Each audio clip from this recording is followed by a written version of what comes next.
Hi, I'm Dr. Osman. We can easily enhance the occlusal morphology with Blender software, especially when we will manufacture the restorations with 3D printers.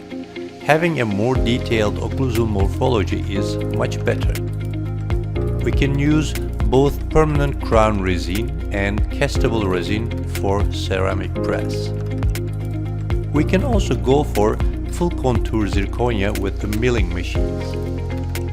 It takes just a minute to create amazing grooves on the occlusal surface using the powerful sculpting tools of Blender software. Thanks for watching. I hope you like the videos. If you want to learn more specific topics or have any questions, please leave a comment below. Also, make sure you like the video and subscribe.